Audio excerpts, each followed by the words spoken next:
మరి ఏదైతే ఇప్పుడున్న వైసీపీ ప్రభుత్వ పరిపాలన ఎలా ఉంది అంటే ఏం చెప్తారమ్మా? అభివృద్ధి విషయంలో గానీ, సంక్షేమ పథకాలు ఇచ్చామని చెప్పేసి అంటున్నారు. సంక్షేమ పథకాలు ఎవరి వరకు అందుతున్నాయి ఏం చెప్తారు? సంక్షేమ పథకాలంటే అందిన వాళ్ళకి అందినేమో కానీ మాకైతే తెలీదు. అవి ఏ పథకాలు లేవు. అభివృద్ధి లేని దగ్గర డబ్బులు తెచ్చి పథకాలు పంచుతున్నారు. అది అందరికీ తెలిసిన విషయమే. ఈరోజు నామినేషన్లు వేయడానికి వెళ్ళిన వాళ్ళు ఓట్లు ఇప్పుడు వాలంటీర్లని రాజీనామా చేయించారు. కానీ అలాగే రాజీనామా చేయించి వాళ్ళతోనే పనులు చేయించుకుంటున్నారు. మనిషికి 1000 రూపాయలు ఇచ్చి వార్డులు ఇంటింటికి తిప్పించుకుంటున్నారు.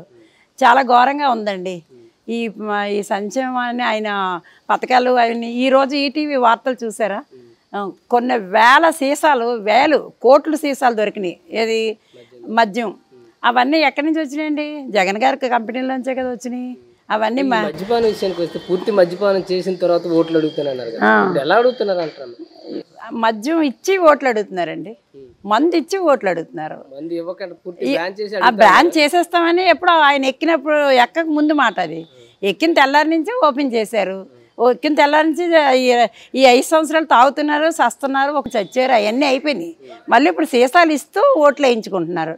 డబ్బు సీసాలే కదండి వాళ్ళకి తెలిసింది, ఇంకేమీ లేదు. మరి దానికోసం అభివృద్ధి అంటే ఎక్కడ ఉంది అభివృద్ధి? 5 సంవత్సరాలు లేనిది 24 ఈ ఎలక్షన్ 13వ తారీఖు వరకు, మే 13వ తారీఖు కల్లా అభివృద్ధులన్నీ అయిపోతాయండి. అన్నీ చేయించేస్తారు. మేము అలా చూస్తాం. అది అభివృద్ధి అంటే దానికి మన బాబు గారు చేసిన అభివృద్ధి తప్ప ఈయన చేసిన ఏమైనా చూపించమనండి. కొండల అవన్నీ అయిపోయినాయండి. 3 రాజధానులు కట్టాడు, పోలవరం కట్టాడు, నీళ్ళు వచ్చేస్తున్నాయి, పొంగిపోతున్నాయి, అన్నీ అయిపోతున్నాయండి. అవన్నీ జాబులు వేయించాడు, అన్నీ వేసాడండి. అందుకే శర్మిల గారు గట్టిగా ఇచ్చింది పొద్దున వార్తల్లో చూడమనండి. సొంత చెల్లెళ్ళే సమాధానం ఉంటాయి కదండి. సమాధానం ఉండే. నేను 2 హత్య కేసుల్లో ఉన్నాను, అయినా నేను నామినేషన్ వేసానని ఇవాళ అవినాష్ రెడ్డి భారీగాను స్టేట్మెంట్ ఇచ్చాడు. మూసుకొని ఉన్నాడు ఈ అన్న, వెళ్ళి మూసుకొని ఉన్నాడు.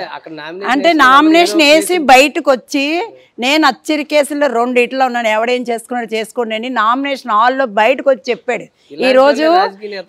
ఈరోజు ఈటీవీ వార్తలు చూసి ఒక్కొక్కడు జగన్ పార్టీలో ఉన్న ప్రతి ఒక్కరు కూడాను బుద్ధి తెచ్చుకోండి. మేము గోండాలం, మేము ఏమైనా నరికేసానో గద్దెక్కుతామని డైరెక్ట్గా చెప్పారు. అప్పుడు ఏం చేస్తున్నాడు ఈ సీఎం? తమ్ముడు కదా చంకలు పెట్టుకుని తిరుగుతున్నాడు, లేదా ఇంట్లో ఎట్టి తంతుదండి. అది గుర్తు పెట్టుకోమని. సీట్లు వాళ్ళందరికీ ఆలే కదండి. నాని గారికి ఏమీ తెలియదంట, చిన్న పిల్లడంట కొడాలి నాని గారు. నన్ను జాగ్రత్తగా కాపాడుకోండి అని చెప్పిన అంబన్ రాంబాబు గారికి ఏమీ తెలియదట. ఇప్పుడు మన పవన్ కళ్యాణ్ గారి మీద గీత, వంగవీటి గీత, ఆవిడ గారికి అయితే రూపాయి లేదట. ఆవిడ అభివృద్ధి ఏంటో తెలిస్తే కానీ ఒక ఆడదాని కోసం మేము అంత గట్టిగా వెళ్ళకూడదని ఊరుకున్నాం. ఏమండి అభివృద్ధి లేదు, ఏమీ లేదు. ఒక తెలుగుదేశం కార్యకర్తలే కానీ ప్రజలే కానీ బాబు గారిని దృష్టిలో పెట్టుకొని కొంచెం మళ్ళీ మనం బయటకు రావాలి అంటే ఈ అప్పులు బాగానే ఉంటుందండి. మా ముగ్గురు కష్టపడుతున్నాం, ముగ్గురు ఒక దాటి మీద వచ్చి పని చేయాలని చూస్తున్నాం. మళ్ళీ బాబు గారిని గద్దెక్కించాలని చూస్తున్నాం. ముగ్గురు అన్యాయం చేసిన వాళ్ళు ఎవరు లేరు ఇందులో. పోయినసారి ఆయన పెట్టుకొని ఈయన గెలిచాడని సంబరం పడిపోయాడు. ఇవాళ వెళ్ళి అడగమనండి, ఆయన ఇస్తారు ఇన్ని సీట్లు. అందు గురించి అనేసి మేము 3 పార్టీలు కలిసి స్వచ్ఛంగా మేము గెలిచి చూపిస్తాం సార్. అందరికీ మాట ఇస్తున్నాం. మా బాబు గారు 100 పుట్టినరోజులు చేసుకుంటారు. ఇదే తెలుగుదేశం పార్టీలో మేమందరం చచ్చిపోకుండా బ్రతుకుంటే మీలాంటి ప్రజలు చూస్తారు. ప్రజలు మాత్రం ఒకటి చాలా గుర్తుపెట్టుకున్నామా, వాళ్ళు ఇచ్చిన డబ్బులు తీసుకుంటారో, ఏం తింటారో, తాగుతారో మాకు అనవసరం.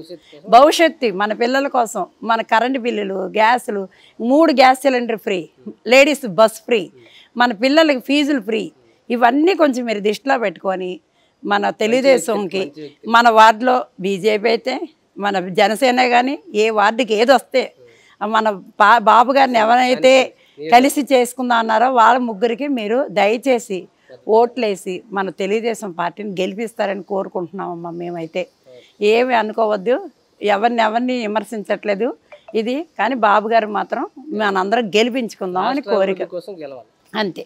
పిల్లల భవిష్యత్తు కోసం, ఇంతకన్నా ఇంకేం లేదు సార్.